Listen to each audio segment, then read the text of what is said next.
Get out your weapons of math instruction. Don't. Because you're going to need a calculator for this one. Oh, yeah. Oh, this is it. This is the real deal.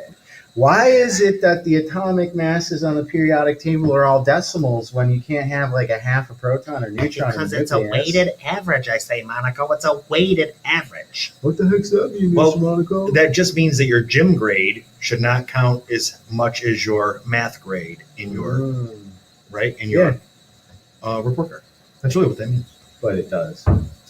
Does it really? They count the same when they count the GPA, bro. Oh, I don't know. Bad example. I don't know. You ask. Yeah, I don't think it works that way, but okay. Huh? Let's come on. Let's. I was just trying to make you feel better. I think. Okay.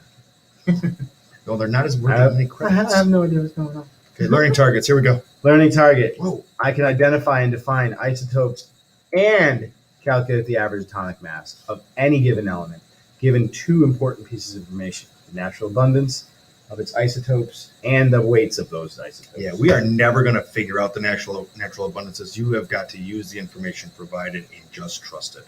Please do not fight this one. Here's a picture of what we're talking about. 3 isotopes. I'm thinking hydrogen 1 is most abundant.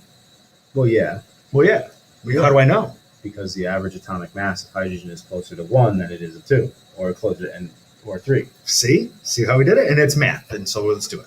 So an isotope is an atom with the same number of protons, but a different number of neutrons, giving it a different mass. Yep. Okay, good. The symbol and the atomic number remain the same, but notice the mass number changes, and that is in the picture, right? You got hydrogen 1, you got hydrogen 2, you got hydrogen 3. And what's changing in the picture is no neutrons, 1 neutron, 2 neutrons. See the difference?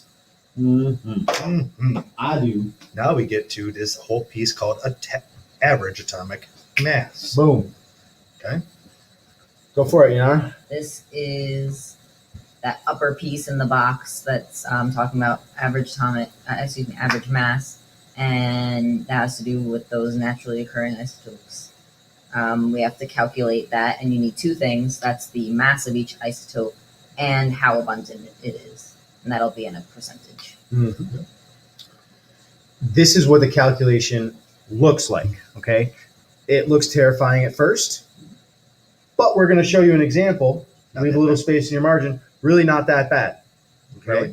Really not that bad. Let's keep it moving. Let's keep it rolling, baby. Yeah, do it fast. So yes. Step 1 says, let us multiply the mass, right? Yep. So let's do that. So there's the mass, boom, 12, and we're going to multiply it. By its percent abundance. By its percent abundance, but specifically in decimal form. Because remember, percent is always part over whole times 100. So we got to get rid of that 100. Yep. We just want the part over the whole piece. So when I take this number, I convert the decimal.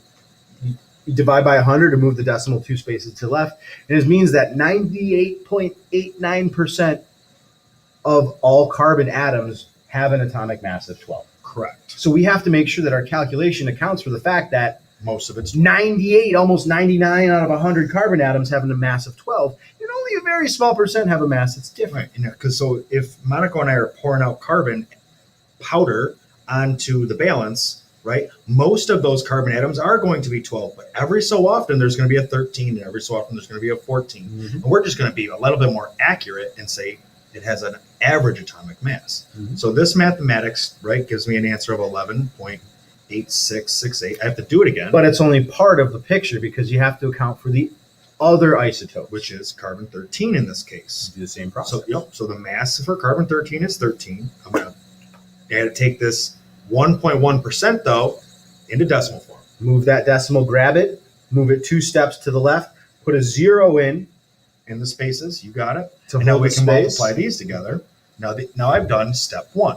Step 2 says you're going to add up all of those products that you got in step 1. There you go. So I'm going to add these up, and I get an average atomic mass of 12.0111, and this is what's actually on the periodic table. And this is why all the decimals on the periodic table are there. Yeah. Because every element has isotopes, and they're not all created equal.